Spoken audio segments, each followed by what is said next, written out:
Hello दोस्तों, आपका स्वागत है स्कॉलर अलाइट में।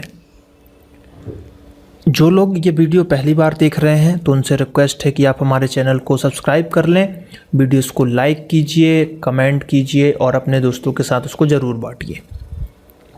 ये वीडियो आज जो है आपका जियोग्राफी का डिटेल्ड पार्ट 3 है।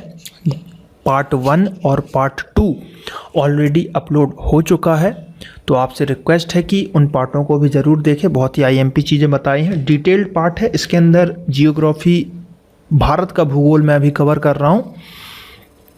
जल्द ही ये सीरीज़ कंप्लीट होगी तो फिर हम मूव करेंगे वर्ल्ड जीके के अंदर, यानी कि वर्ल्ड की जियोग्राफी के अंदर हम कवर करेंगे, फिर वर्ल्ड का पूरा भाग कवर करेंगे जियोग्राफी के अंतर्गत। तो ये जो है ये वीडियो सभी एग्ज़ामों के लिए है, क्योंकि जियोग्राफी जो है हर एग्ज़ाम में पूछा जाता है। तो कोई भी हमारे भाई बंधु स्टूडेंट ये ना समझे कि ये एग्ज़ाम ओरिएंटेड वीडियो है। ये चाहे वो रेलवे का एग्ज़ाम हो, चाहे वो व्यापम का एग्ज़ाम हो, चाहे वो पीएससी हो, चाहे वो आईएएस हो, सीडीएस हो, कोई भी एग्ज़ाम, कोई भी कॉम्पिटिटिव एग्ज़ाम हो, उनमें यहाँ से क्वेश्चन पूछे जाते हैं।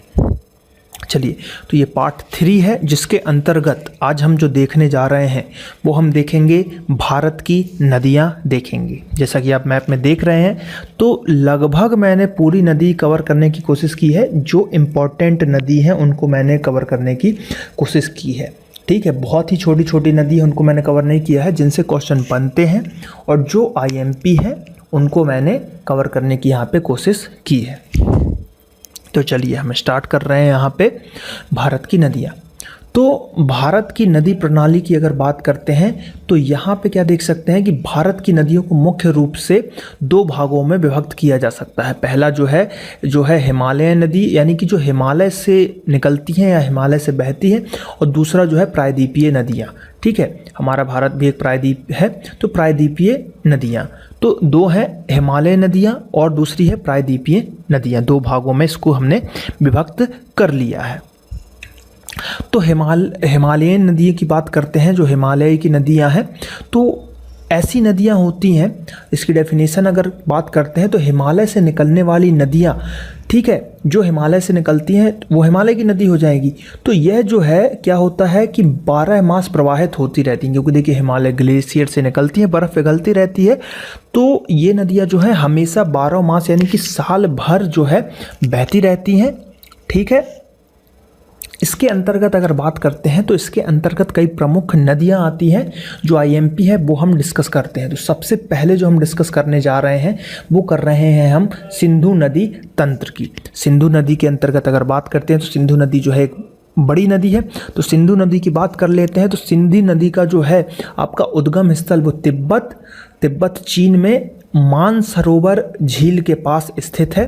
ठीक है, मानसरोवर झील के पास सनोख्वावा, ठीक, ख्वाबा हिमनद यानी कि ग्लेशियर के पास है। तो ये भी आपको याद रखना है। अगर ये याद नहीं है तो सीधे मानसरोवर तो आपको मोस्ट आईएमपी याद रखना है, क्योंकि मानसरोवर आपको ऑप्शन में मिलेगा। ये बहुत ही जब पेपर टफ पड़ेगा तब ये आपको ऑप्शन में दिया जाएगा।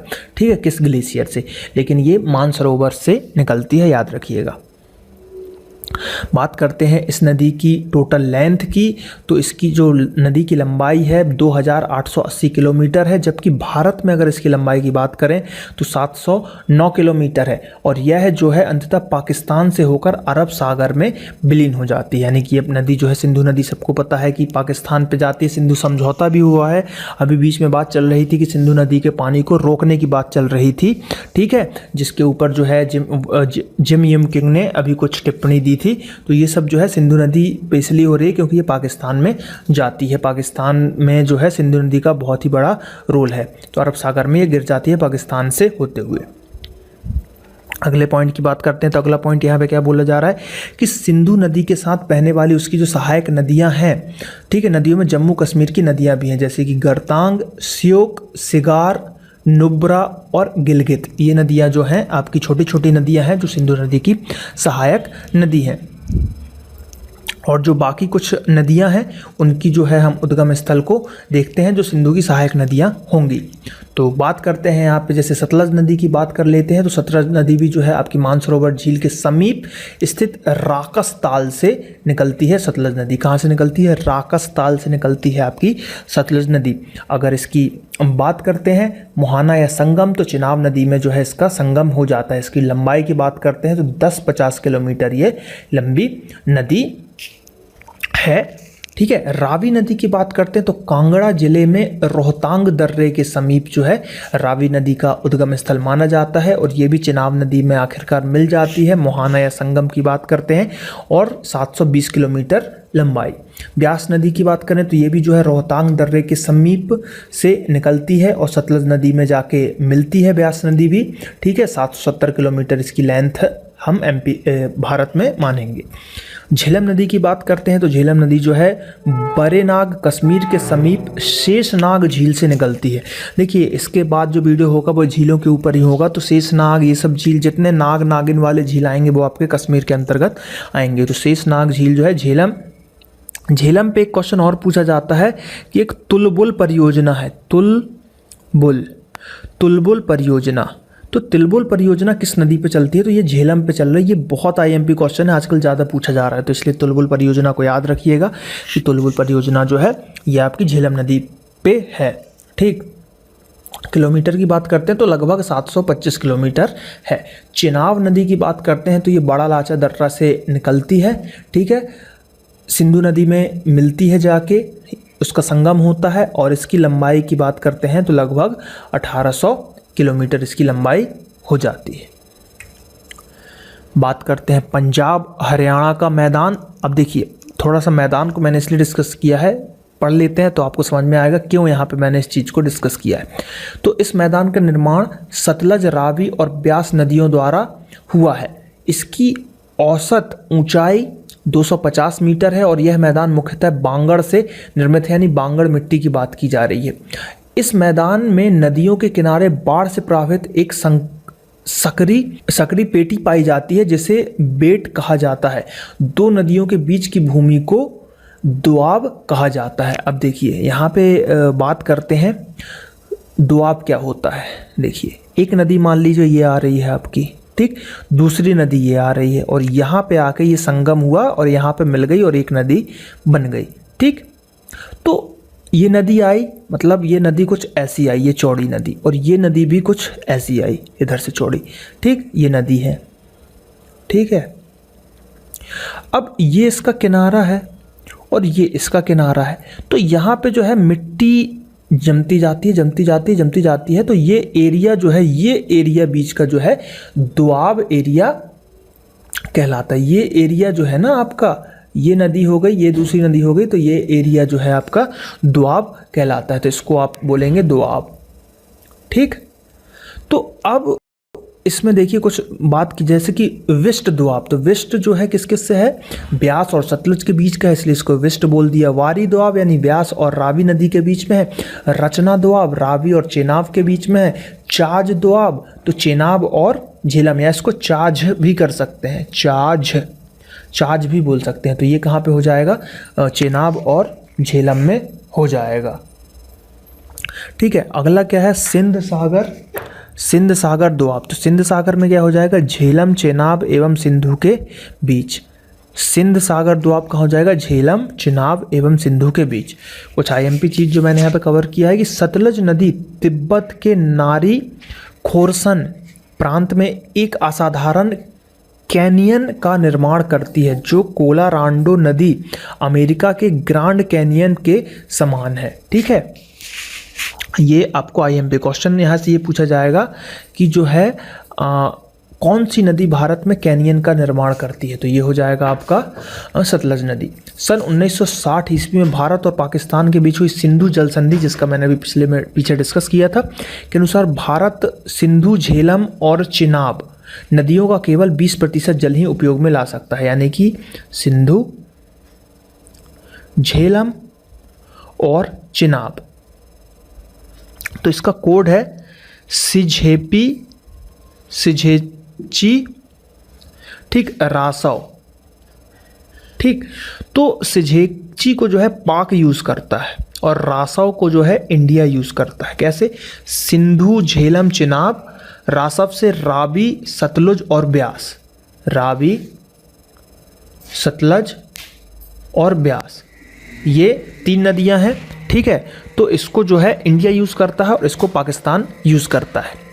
बात करते हैं झेलम नदी की, तो झेलम का सांस्कृतिक नाम जो है वो है विशिष्टता है, और चिनाब का जो है नाम है अकिस्कनी अथवा चंद्रभांगा रावी का। ठीक, चंद्रभांगा नाम है, और रावी का है जो पूछनी नाम था। ठीक है, अथवा इरावती भी इसको बोल सकते हैं, और ब्यास का जो पुराना नाम था वो बिपाशा था।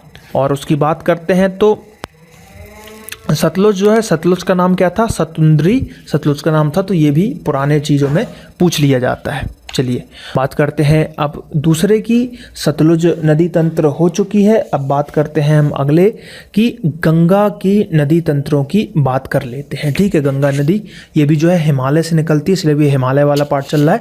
तो गंगा नदी तंत्र की बात करते हैं, तो गंगा नदी का जो नाम है वो देवप्रयाग में मतलब गंगा नदी नाम जो है देवप्रयाग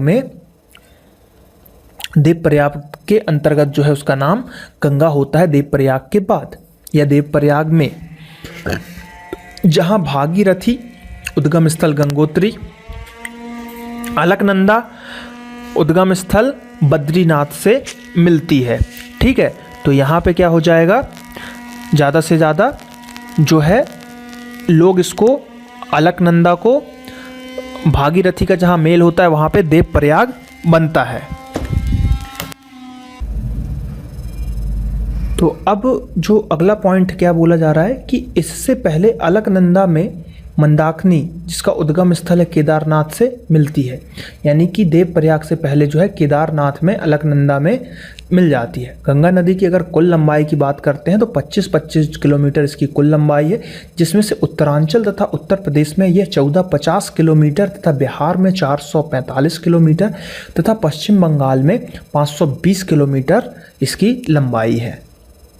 गंगा की कुछ सहायक नदियाँ इस प्रकार है जो हम देखते हैं अगले टेबल में। यहाँ पे टेबल में जो मैंने बना रखी है गंगा की सहायक नदियाँ हैं। तो यमुना नदी की बात करते हैं, तो यमुना नदी जो है कहाँ से निकली हुई है? उद्गम स्थल इसका बंदरपूछ के पश्चिमी ढाल पर स्थित यमुनोत्री से निकली हुई है यमुना नदी। और इसका अगर संगम की बात करें तो गंगा नदी में इलाहाबाद में मिल जाती है। यहाँ पर गंगा, यमुना और सरस्वती तीनों का संगम है, लेकिन सरस्वती नदी जो है लुप्त हो चुकी है। किलोमीटर की बात करते हैं, लंबाई की बात करते हैं तो 1375 इसकी लंबाई है। चंबल नदी की बात करें तो महू से निकलती है। ठीक है, जाना पाव पहाड़ी महू इंदौर में है। मोहाना संगम की बात करें तो यमुना नदी में इसका मेल होता है और इसकी लंबाई की बात करते हैं तो 1050 लगभग इसकी लंबाई है। घाघरा नदी की बात करें तो मत्स्यांगू हिमानी से इसका उद्गम स्थल है, गंगा नदी में मिल जाती है। देखिए गंगा नदी की सहायक है तो लगभग सभी नदियाँ गंगा में ही मिलेंगी। 1080 इसकी लंबाई मानी जाती है। गंडक की बात करें तो गंडक भी 2 है, एक गंडक एक बूढ़ी गंडक, तो ये उद्गम स्थल इसका नेपाल में माना जाता है। ठीक है, और गंगा नदी में मिलती है और 425 किलोमीटर लगभग भारत में इसकी लंबाई है। गोसाई धाम चोटी के उत्तर में कोसी भी, इसको बिहार का शोक भी कहा जाता है, बिहार का शोक भी कहा जाता है कोसी नदी को, और ये भी गंगा में मिलती है। 730 किलोमीटर लगभग इसकी लंबाई है। बेतवा की बात करें तो बेतवा नदी विंध्याचल पर्वत से निकलती है और ये यमुना नदी की सहायक नदी या उसमें मिल जाती है। गंगा की सहायक नदी है लेकिन मिलती है, यमुना में भी मिल जाती है, संगम होता है और 480 किलोमीटर इसकी लंबाई मानी जाती है। सोन नदी की बात करें तो यह अमरकंटक की पहाड़ियों से निकली हुई है जहाँ से आपकी नर्मदा नदी भी निकलती है। तो यह जो है गंगा नदी के सहायक नदी के अंतर्गत आती है और 780 किलोमीटर लगभग इसकी लंबाई मानी जाती है।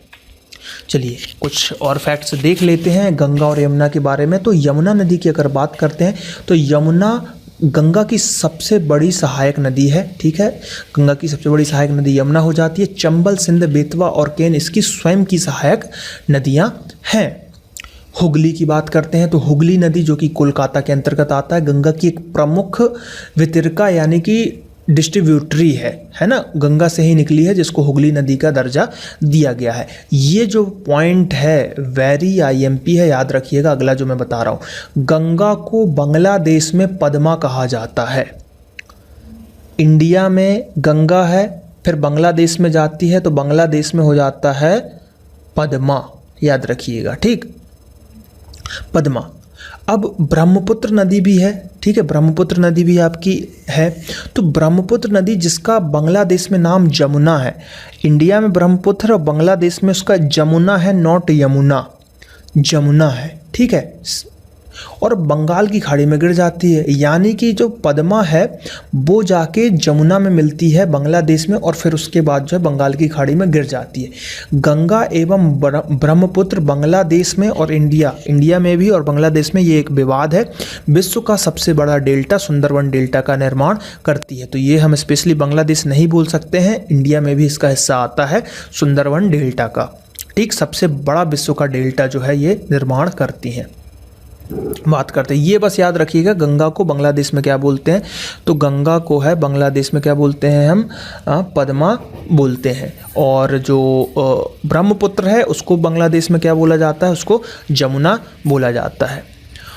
अगले पॉइंट की बात करते हैं, तो यहाँ पे क्या बोला जा रहा है कि बंगाल की खाड़ी में गिरने से पहले पद्मा में से मेघना नामक एक प्रमुख वितरिका निकलती है। यानी कि किसमें से, बंगाल की खाड़ी में गिरने से पहले पद्मा, यानी कि गंगा की ही बात कर रही है, उसमें से एक जो है मेघना नदी निकल जाती है, तो उसको हम मेघना बोलते हैं। तो इस टाइप से आपको, मतलब मेघना भी गंगा का ही नाम हो गया आपका एक तरीके से। चलिए ब्रह्मपुत्र नदी की बात कर लेते हैं। तो यह नदी 2900 किलोमीटर लंबी नदी है, जो कि मानसरोवर झील के पास से के स्थित चिमायुंग दुंग हिमानी से निकलती है। हिमानी का मतलब ग्लेशियर से निकलती है। चीन में इसका नाम सांगपो है, चीन में इसका नाम सांगपो है, एवं भारत में प्रवेश करने पर अरुणाचल प्रदेश में दिहांग है। अरुणाचल प्रदेश में इसको जो है दिहांग बोला जाता है ब्रह्मपुत्र नदी को, ठीक है। असम में इसे ब्रह्मपुत्र कहा जाता है। इस पे कई क्वेश्चन बनते हैं। अरुणाचल प्रदेश में दिहांग कहा जाता है, असम में इसे ब्रह्मपुत्र कहा जाता है, और बांग्लादेश में जैसा कि मैंने बता चुका हूँ कि जमुना कहा जाता है। इसकी कुछ सहायक नदियाँ हैं, वो हैं सुबनसिरी, कामेंग, धनसिरी, मानस, तीस्ता आदि इसकी कई सहायक नदियां हैं। गंगा एवं ब्रह्मपुत्र विश्व का सबसे बड़ा डेल्टा सुंदरवन बताती है। अभी पिछले हमने स्लाइड में डिस्कस किया हुआ है इसको। ब्रह्मपुत्र नदी के बारे में हमने बहुत सी चीज़ें जान ली। देखिए इसमें बहुत सी चीज़ें IMP है याद करने वाली, मैं इसको स्टार मार्क कर रहा हूँ। एक ये कि अरुणाचल प्रदेश में इसको दिहांग कहा जाता है, बांग्लादेश में इसको जमुना कहा जाता है, एक ये डेल्टा वाला फैक्ट, और चाइना में इसको क्या कहा जाता है, सांगपो, तिब्बत चीन में इसको सांगपो कहा जाता है। निकलती कहाँ से, मानसरोवर। तो लगभग सभी पॉइंट इसके जो है आपके IMP हैं। चलिए नोट, जो जिससे क्वेश्चन बनते हैं उनको हम नोट की चीज़ें हमेशा पढ़नी चाहिए क्योंकि IMP रहती हैं। तो यहाँ पे क्या है, ये ध्यान में रखने योग्य बात है कि भारत में बहने के अनुसार सबसे लंबी नदी गंगा है। भारत की बात कर रहे हैं तो भारत में बहने के हिसाब से सबसे लंबी नदी जो है वो है आपकी गंगा, ठीक। और भारत में प्रवाहित होने वाली नदियों की कुल लंबाई के आधार पर ब्रह्मपुत्र है।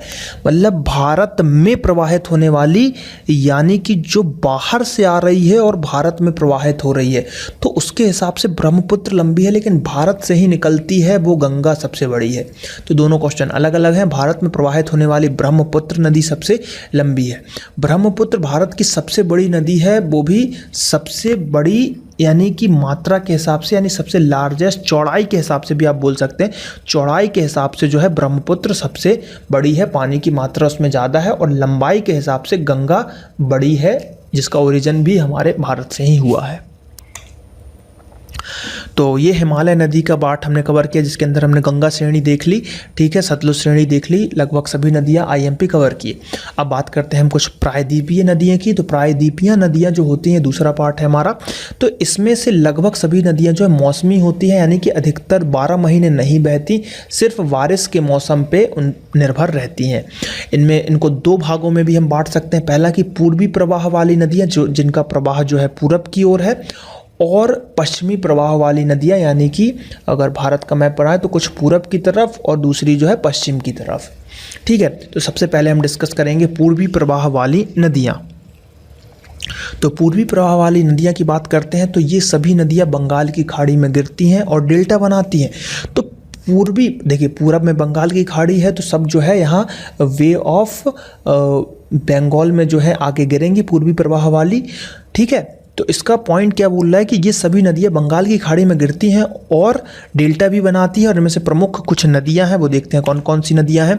तो बात करते हैं यहाँ पे कृष्णा नदी की। कृष्णा नदी का उद्गम स्थल है आपका महाबलेश्वर के समीप पश्चिमी घाट पे, महाबलेश्वर से निकलती है आपकी कृष्णा नदी और मिलती हैं या गिरती है मोहाना कहाँ पे हो जाएगा, बंगाल की खाड़ी में। लंबाई की बात करते हैं तो 13-27 किलोमीटर इसकी लंबाई हो जाएगी।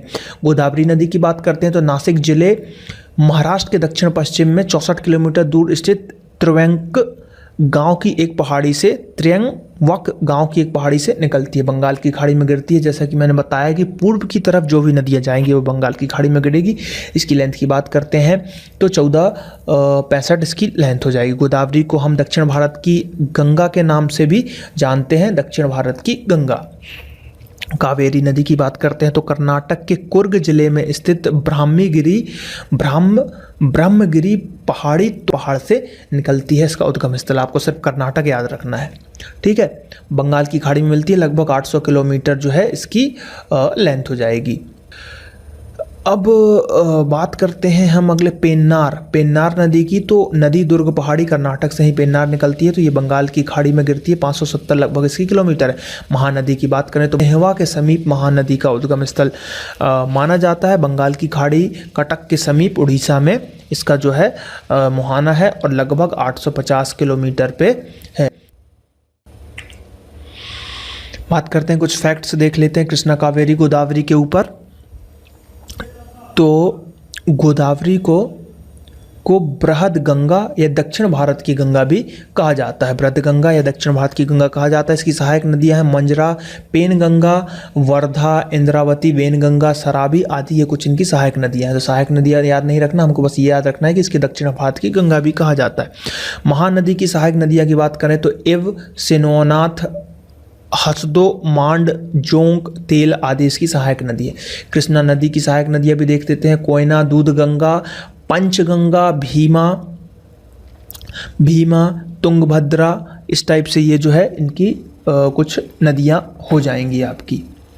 ठीक है, कावेरी नदी की बात करते हैं तो कावेरी जो है, ठीक है, कृष्णा नदी पे जो है नागार्जुन बांध भी है। नागार्जुन बांध जो है कृष्णा नदी पे है, याद रखिएगा नागार्जुन बांध। अब कावेरी दूसरी नदियों के मुकाबले कम मौसमी प्रकृति की है, अर्थात इसमें अधिक समय तक पानी रहता है, कावेरी में अधिक समय तक पानी रहता है। ठीक है, इसका कारण है कि इसका ऊपर का हिस्सा गर्मियों में दक्षिण पश्चिम मानसून से और नीचे का हिस्सा जो है सर्दियों में लौटते उत्तर पूर्वी मानसून से जल प्राप्त करता है, यानी कि दोनों जाते हुए मौसम में और लौटते हुए मौसम दोनों से जो है ये पानी इकट्ठा कर लेता है। और यह भारत की सबसे ज़्यादा प्रयोग में लाई जाने वाली नदी है। इसकी 90 से 95% पानी जो है जल शक्ति क्षमता प्रयोग में, सिंचाई एवं बिजली बनाने में, जल शक्ति से बिजली बनाने में इसका उपयोग किया जाता है। तो कावेरी नदी जो है इंपॉर्टेंट नदी हो गई। कावेरी की कुछ सहायक नदी है हेमवती, लोकपावनी, सिमसा, लक्षण तीर्थ आदि, ये इसकी जो है कुछ सहायक नदियाँ हो जाएंगी। बात करते हैं पश्चिमी प्रवाह वाली नदियां, यानी कि पूर्वी हो गई। अब पश्चिम में हम अधिकतर नर्मदा और ताप्ती ही जानते हैं, क्योंकि वही जो है एग्ज़ामों में ज़्यादा पूछी जाती हैं। तो यहाँ पे देखते हैं पश्चिम की ओर बहती हैं तथा डेल्टा नहीं बनाती। जो पश्चिम की ओर बहती हैं वो नदी डेल्टा नहीं बनाती हैं। इसमें कुछ प्रमुख नदियाँ हम देख लेते हैं, नर्मदा, ताप्ती, माही, लूनी, घग्गर और साबरमती। ठीक है, तो अब बात करते हैं सबसे पहले नर्मदा नदी की। तो नर्मदा नदी जो है आपकी विंध्याचल पर्वत श्रेणियों में स्थित अमरकंटक नामक स्थान से निकलती है, जहाँ से सोन नदी का भी उद्गम स्थल माना जाता है, और खंबात की खाड़ी जो है इसका गिर जाता है। इसकी टोटल लेंथ की बात करें तो 13-12 है, और एमपी में इसका प्रवाह जो है, ठीक है, एमपी में इसका कितना है 1077 किलोमीटर जो है एमपी के अंतर्गत इसका माना जाता है। ताप्ती नदी की बात करें तो बैतूल जिले के मुल्ताई नगर के पास से निकलती है। इसका हमने ट्रिक ऐसे बनाया था कि आप व्याकुल या बैतूल की बात कब करने लगोगे? जब आप तपने लगोगे, आपका चेहरा तपने लगेगा तो उस पर मुल्तानी मिट्टी लगाओगे या मुल्ताई मिट्टी लगाओगे तो आपका चेहरा ठंडा हो जाएगा। तो बैतूल जिले के मुल्ताई नगर से ताप्ती नदी निकलती है। उसको इस टाइप से हमने ट्रिक से याद किया था। खंबात की खाड़ी में भी मिलती है और 17-24 किलोमीटर लगभग इसकी लेंथ मानी जाती है। माही नदी की बात करें तो विंध्याचल पर्वत श्रेणी से निकलती है, खंबात की खाड़ी में मिलती है, मुहाना है और लगभग 560 किलोमीटर इसका जो है वो हो जाएगा। लूनी नदी की बात करें तो अजमेर जिले में स्थित नाग पहाड़ अरावली पर्वत के अंतर्गत आता है, वहाँ से निकलती है और कच्छ की खाड़ी में इसका मुहाना माना जाता है। लगभग 450 किलोमीटर जो है इसकी लेंथ बताई जा रही है। घग्गर नदी की बात करते हैं, ठीक है। लूनी नदी जो है कच्छ की खाड़ी में जाके लुप्त हो जाती है, ठीक है, इसको याद रखिए, कच्छ की खाड़ी में जाके लुप्त हो जाती है या आंतरिक प्रवाह इसका होने लगता है। घग्गर की बात करें तो काकला के समीप हिमालय से निकला है ये और हनुमानगढ़ राजस्थान में जो है आपका इसका जो है लुप्त स्थान हो जाता है वहाँ पे जाके, और 494 किलोमीटर लगभग इसकी लेंथ बताई गई। साबरमती की बात कर लें तो उदयपुर जिले का दक्षिण पश्चिमी भाग जो है अरावली पर्वत वहाँ से इसका निकलता है और कच्छ में रण के क्षेत्र में जाके लुप्त हो जाती है और 416 किलोमीटर लगभग इसकी जो है लेंथ मानी गई है। ज़्यादा इंपॉर्टेंट नहीं है, इसमें से सिर्फ नर्मदा और ताप्ती ही आपकी इंपॉर्टेंट है और लूनी नदी जो है वो लुप्त हो जाती है, इसलिए वो भी थोड़ी सी इंपॉर्टेंट है। थोड़ा सा हम देख लेते हैं नर्मदा नदी के ऊपर कुछ टिप्स। नर्मदा नदी जो है भेड़ाघाट मध्य प्रदेश के अंतर्गत धुआंधार नामक झरने का निर्माण करती है। इसकी मुख्य सहायक नदियां हैं हिरन, बुरनेर, बंजर, शेर, शक्कर तवा आदि ये नर्मदा नदी की सहायक नदियां हैं। धुआंधार बहुत ही अच्छी जगह है, आपको जाना चाहिए, ठीक है, बहुत ही अच्छा वाटरफॉल माना जाता है, ठीक है, तो उसको ज़रूर देखिए। ताप्ती नदी की बात करते हैं, ताप्ती या तापी को नर्मदा की जुड़वा नदी, तो ये क्वेश्चन पूछा जाता है कि नर्मदा की जुड़वा नदी किसको कहा जाता है, तो नर्मदा की जुड़वा नदी ताप्ती को कहा जाता है, ठीक है, और इसकी सहायक नदियाँ हैं पुराना, बैतूल, अरुणावती और गंजल आदि इस टाइप की कुछ नदियाँ हैं। लूनी को लवण नदी या साल्ट रिवर के नाम से भी जाना जाता है, ठीक, लूनी को साल्ट रिवर के नाम से भी जाना जाता है। श्रावती नदी पश्चिमी घाट से निकलती है, यह प्रसिद्ध जोग या गरसोप्पा जलप्रपात बनाती है, यानी कि गरसोप्पा का जो जलप्रपात है वो कौन सी नदी बनाती है, तो श्रावती नदी पे गरसोप्पा का जलप्रपात बनता है, जो भारत में सबसे ऊंचा 289 मीटर का जलप्रपात है। तो भारत का सबसे ऊंचा गरसोप्पा का जलप्रपात 289 मीटर है, याद रखिएगा। चलिए कुछ और नदियां देख लेते हैं, जैसे कि अंतःस्थलीय नदियां। तो अंतःस्थलीय नदियां की बात करते हैं तो कुछ नदियां ऐसी होती हैं जो सागर तक नहीं पहुंच पाती और रास्ते में ही लुप्त हो जाती हैं, वो अंतःस्थलीय इनलैंड जो है उनका ड्रेनेज सिस्टम हो जाता है, वो कहलाती हैं। जैसे कि हमने लूनी नदी को देखा जो कि कच्छ के रण में लुप्त हो जाती है। घग्गर नदी भी इसका मुख्य उदाहरण, यह एक मौसमी नदी है जो हिमालय की निचली ढालों से कालका के समीप निकलती है और अनुमानगढ़, ठीक है, अनुमानगढ़ राजस्थान में लुप्त हो जाती है। घग्गर को वैदिक काल में सरस्वती माना जाता था, ठीक है, सरस्वती नदी माना जाता था। और लूनी नदी जो है वो भी आपकी जो है लुप्त हो जाती है, ये हनुमानगढ़ होना चाहिए, ठीक है। लूनी नदी में भी जो है लूनी नदी भी कहाँ पे लुप्त हो जाती है, कच्छ के रण में, कच्छ के रण में जो है लुप्त हो जाती है। बात करते हैं अगले अन्य उदाहरण की। इसके कुछ उदाहरण हैं जैसे लूनी, कांतली, सावी, काकनी आदि नदियाँ जो हैं ये समुद्र तक नहीं पहुंच पाती हैं और उससे पहले ही लुप्त हो जाती हैं, ठीक है। चलिए, तो ये जो है कुछ फैक्ट्स देखे हमने इंपॉर्टेंट, लगभग सभी नदियों को मैंने कवर करने की कोशिश की है। तो अगर आपको अब वीडियो अच्छा लगा हो ये वाला, तो ज़्यादा से ज़्यादा जो है हमारे वीडियोस को लाइक कीजिए, वीडियोस को कमेंट कीजिए और हमारे चैनल को सब्सक्राइब ज़रूर कीजिए। और ये हमारा www.facebook.com/scholaralite फेसबुक का पेज है, इसको भी ज़्यादा से ज़्यादा आप लोग लाइक कीजिए। इस पर आपको एडमिट कार्ड, वैकेंसीज़ वगैरह की जो अपडेट मिलती रहेंगी। और ये जो नंबर आप देख रहे हैं 8815062343, ये एक, इस पर आप व्हाट्सएप ग्रुप देख सकते हैं, ठीक है। और अगर आप लोग को वीडियोस अच्छे लग रहे हैं और कोई स्टूडेंट कंट्रीब्यूट करना चाहता है अपने चैनल के लिए, तो पेटीएम के माध्यम से आप इसको कंट्रीब्यूट कर सकते हैं। ज़रूरी नहीं है, आपकी इच्छा के ऊपर है, ज़बरदस्ती भी नहीं है। अगर आपकी इच्छा है तो आप कंट्रीब्यूट करें, नहीं तो कोई बात नहीं, मैं ऐसे ही आप लोगों के लिए वीडियोस प्रोवाइड कराता रहूँगा, ठीक है, क्योंकि ये एक फ्री एजुकेशनल चैनल है। चलिए, अब यहाँ पे आप नेक्स्ट और प्रीवियस वीडियो का पार्ट देख पाएंगे उस पर क्लिक करके। ठीक है, ये पार्ट 3 था। जल्द ही पार्ट 4 में हम झीलों के बारे में डिस्कस करेंगे, इंडिया की इंपॉर्टेंट झीलें। चलिए मिलते हैं नेक्स्ट पार्ट में। धन्यवाद।